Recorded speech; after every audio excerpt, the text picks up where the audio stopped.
কিছু বলতে চাচ্ছিলেন? আচ্ছা, একটু মাইকটা দেয়া যাবে দয়া করে? ওনারা অনেকেই আছেন কিন্তু এখনো আপনি চাইলে বলতে পারেন। আমি ধন্যবাদ জানানোর জন্য উঠছি। আইন প্রণয়ন প্রক্রিয়ার first reading, second reading, third reading সব রিডিংয়ে ওনারা সহায়তা করেছেন। কেউ কেউ কেউ কেউ হাত তুলে সমর্থনও দিয়েছেন। সমস্ত প্রক্রিয়ায় অংশগ্রহণের পরে ওয়াক আউটের কোনো মানে আছে কিনা এটা জানার জন্য সমস্ত প্রক্রিয়া তারা অংশগ্রহণ করার জন্য ধন্যবাদ। আশা করি মাগরিবের নামাজের পরে আবার অংশগ্রহণ করবেন। মাননীয় সদস্যবৃন্দ, দিনের কার্যসূচি অনুযায়ী এখন মহামান্য রাষ্ট্রপতির ভাষণ সম্পর্কে আনীত ধন্যবাদ প্রস্তাবের উপর আলোচনা। আজকে আমি স্মরণ করছি আমার শ্রদ্ধেয় বাবা এবং মাকে। ওনারা যেভাবে আমাকে অনুপ্রাণিত করেছিলেন রাজনীতিতে, হয়তোবা আজকে ওনারা জীবিত থাকলে সবচেয়ে বেশি ওনারাই খুশি হতেন। আমি শ্রদ্ধার সাথে স্মরণ করতে চাই শহীদ প্রেসিডেন্ট জিয়া রহমানকে। আমরা তখন নটরডেম কলেজের স্টুডেন্ট হিসাবে ওনাকে হঠাৎ পেয়েছিলাম নটরডেম কলেজের গেইটে প্রোটোকল বিহীন অবস্থায়। উনি আমাদের ছুটির সময় আমাদের সাথে হাত মিলিয়েছিলেন। ইট ওয়াজ ইন 1980। তো সেই স্মৃতির ভেতরে থেকেই যখন ঢাকা মেডিকেল কলেজে ভর্তি হলাম, ঢাকা মেডিকেল কলেজে পড়তে গিয়ে ছাত্রদলকেই বেছে নিলাম এবং নেত্রী, দেশনেত্রী বেগম খালেদা জিয়াকে শ্রদ্ধার সাথে স্মরণ করতে চাই, যার অনুপ্রেরণায় ঢাকা মেডিকেল কলেজের দীর্ঘ 8 বছর ছাত্রদলের নেতৃত্ব দিয়ে পাশ করে পরবর্তীতে কাজে যোগ দিয়েছিলাম। আমি তারপরে শ্রদ্ধার সাথে স্মরণ করতে চাই নেত্রীকে আরেকটি ব্যাপারে, যিনি আমাকে পরবর্তীতে তখনকার সময় মাননীয় স্বাস্থ্যমন্ত্রীর সাথে অ্যাটাচ করেছিলেন কাজ করার জন্য। 3.5 বছর কাজ করেছি ওখানে সচিবালয়ে, অভিজ্ঞতা অর্জন করেছিলাম নেত্রীর জন্যই।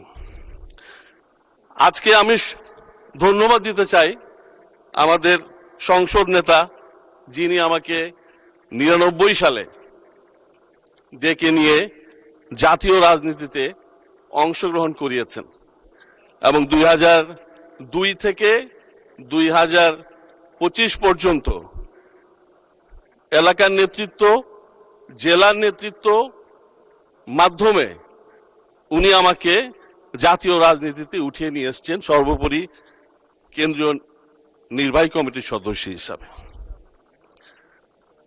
আজকে ওনার লিডারশিপে সারা বাংলাদেশ আমরা একত্রিত হয়ে আন্দোলন সংগ্রামে,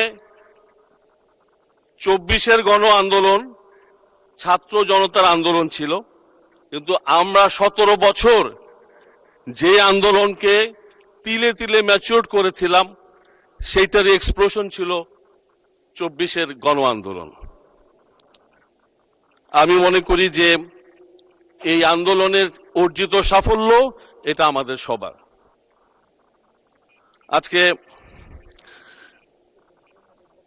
আমি বলতে চাই যে আমরা মিথ্যা মামলার শিকার হয়ে বিভিন্নভাবে বিগত দিনে এখানে যারা উপস্থিত তাদের অনেকেই, আমার নিজেরটা বলতে পারি, আমি মন্দির পুরানো মামলার আসামি, পুলিশ হত্যার মামলার আসামি, এই সমস্ত ফেক মামলা দিয়ে বাংলাদেশে চেষ্টা করা হয়েছিল স্বৈরাচারকে এস্টাবলিশ করার জন্য।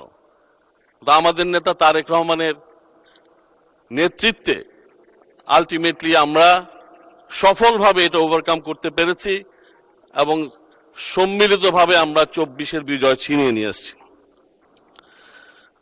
সেই জন্য অবশ্যই 24-এর আন্দোলনের সেই শহীদান আবু সাইদ ওয়াসিম সহ সবাইকে শ্রদ্ধার সাথে স্মরণ করি। মাননীয় স্পিকার, আমার ত্রিশাল জাতীয় কবি কাজী নজরুল ইসলামের স্মৃতি বিজড়িত একটা উপজেলা। বাংলাদেশে সকলেই এক নামে চিনে, কারণ আমাদের নেত্রী বেগম খালেদা জিয়া বিগত দিনে তিনবার উনি জাতীয় পর্যায়ে এই জন্ম জয়ন্তীতে প্রধান অতিথি হিসেবে ছিলেন, এবং ফলশ্রুতিতে আমরা সেখানে একটা বিশ্ববিদ্যালয়, জাতীয় কবি কাজী নজরুল ইসলাম বিশ্ববিদ্যালয় করতে পেরেছিলাম। আমরা এবারও ইনশাল্লাহ আগামী 25শে মে, 11ই জ্যৈষ্ঠ নজরুল জয়ন্তীতে আমাদের সংসদ নেতা মাননীয় প্রধানমন্ত্রীকে ইনশাল্লাহ পেতে যাচ্ছি, যেখানে জন্ম জয়ন্তীতে উনি প্রধান অতিথি হিসাবে উপস্থিত থাকবেন বলে সদয় সম্মতি জ্ঞাপন করেছে। সারা ত্রিশালবাসী সহ সারা ময়মনসিংহ, বৃহত্তর ময়মনসিংহবাসী সবাই আজকে আনন্দে উদ্বেলিত ওনার মাননীয় প্রধানমন্ত্রীর এই সিদ্ধান্তে।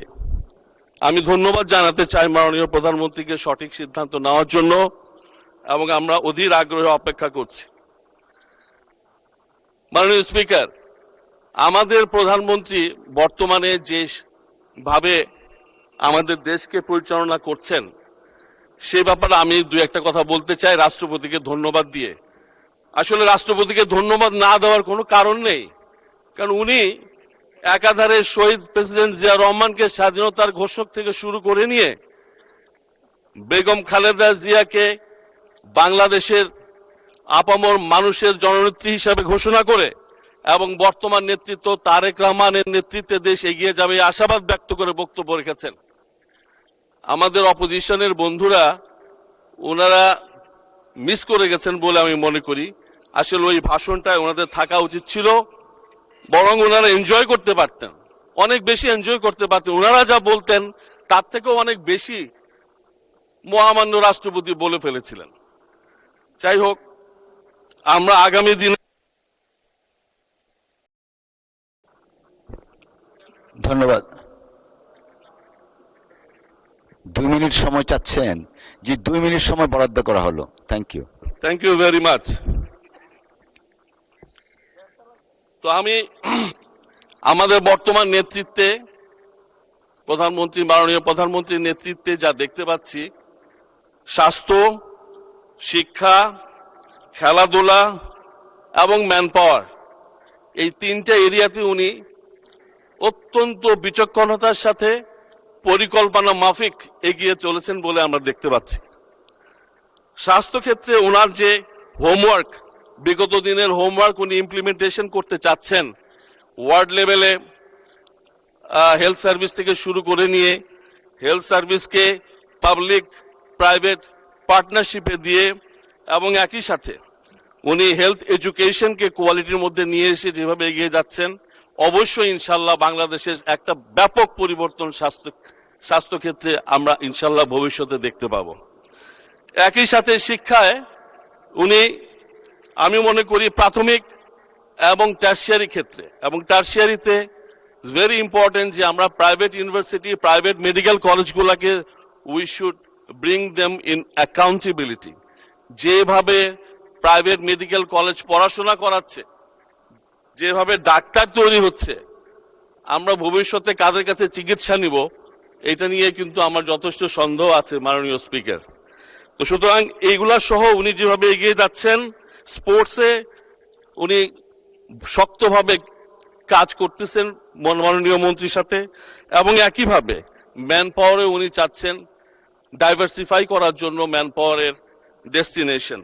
আমি মনে করি এই কাজগুলা যদি মাননীয় প্রধানমন্ত্রী সঠিকভাবে উঠিয়ে নিয়ে আসেন, ইনশাল্লাহ 5 বছরে দেশের চেহারা কমপ্লিটলি চেঞ্জ হয়ে যাবে। মাননীয় স্পিকার, আমার এলাকার মানুষের কথা, আর এখন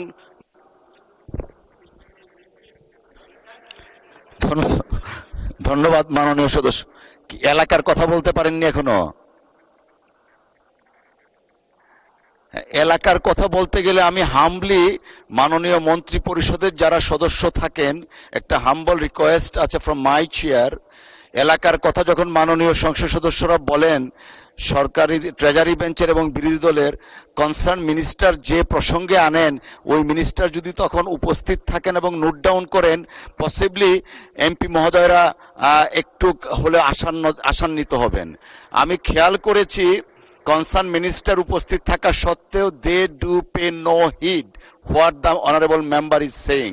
আই হামলি রিকোয়েস্ট যারা অনারেবল মিনিস্টার আছেন সংসদে উপস্থিত থাকা অবস্থায় একটু নোট ডাউন করবেন, ওনাদের অ্যাটলিস্ট একটা প্রত্যাশার জায়গা পূরণ হবে যে হ্যাঁ নোট ডাউন করা হয়েছে। Thank you. ইয়েস, আপনাকে 2 মিনিট দিলাম এই জন্য। এলাকা সো মাচ মাননীয় স্পিকার, অনেক ধন্যবাদ। এক সময় একসাথে রাজনীতি করেছি আপনার সাথে, অনেক ধন্যবাদ। যেটা বলছিলাম, এলাকাতে আমাদের 7 লক্ষ অধিবাসীর এলাকা ত্রিশাল, 4,03,000 ভোটারের এলাকা ত্রিশাল। আপনি জানেন যে বিগত দিনে নির্বাচনের নামে প্রহসন ছিল, মাননীয় সংসদ সদস্যবৃন্দের কোনো অ্যাকাউন্টেবিলিটি ছিল না, তাদেরকে জনগণের কাছে যেতে হতো না, ভোটের জন্য চাইতে হতো না, এখান থেকে নমিনেশন কিনতো, এলাকায় গিয়ে অ্যাডমিনিস্ট্রেশনকে বলতো জিতায় দেওয়ার জন্য টাকার বিনিময়ে। এই ঘটনায় আমরা বছরের পর বছর খেয়াল করেছি, যার জন্য এলাকার রাস্তাঘাট বিশেষভাবে কোনো কাজ করতে পারে নাই, তারা করেও নাই, ইন্টারেস্টও ফিল করে নাই। তো আমার হাম্বল রিকোয়েস্ট মাননীয় স্পিকার, আপনার মাধ্যমে কনসার্ন সেকশনকে এবং একই সাথে মাননীয় মন্ত্রী মহোদয়, রাস্তাঘাট আমাদের মেজর প্রবলেম। ত্রিশালের ক্ষেত্রে আমাদের মিনিমাম 100 থেকে 150 কিলোমিটার রাস্তা আমি মোটামুটি ভাবে আন্দাজ করতে পারি যে রাস্তাগুলো একেবারে চলাচলের অযোগ্য। আমার অনুরোধ, আমাদের এই ত্রিশালের প্রতি নজর দিয়ে রাস্তাঘাটগুলো যদি উন্নয়ন করা সম্ভব হয়, ইনশাল্লাহ ত্রিশাল অবহেলিত আর থাকবে না। এই ত্রিশাল ঢাকা ময়মনসিংহ হাইওয়ের মধ্যে ভালুকা এবং সদরের মাঝখানে থেকেও বিগত দিনে non accountability of the member of parliaments, যার জন্য এই ত্রিশালের কোনো উন্নয়ন হয়নি। আমি অনুরোধ করব মাননীয় মন্ত্রী মহোদয়দেরকে আপনার মাধ্যমে, যাতে আমাদের এই ত্রিশালের উন্নয়নের জন্য যে সমস্ত চিঠিপত্র ইনশাল্লাহ সাবমিট করতে যাচ্ছি, সেই চিঠিপত্র যেন যথাযথ ব্যবস্থা নেওয়া হয়, এই আশাবাদ রেখে উপস্থিত সবাইকে আগামী 25শে মে নজরুল জয়ন্তীতে ত্রিশালে আসার আমন্ত্রণ জানিয়ে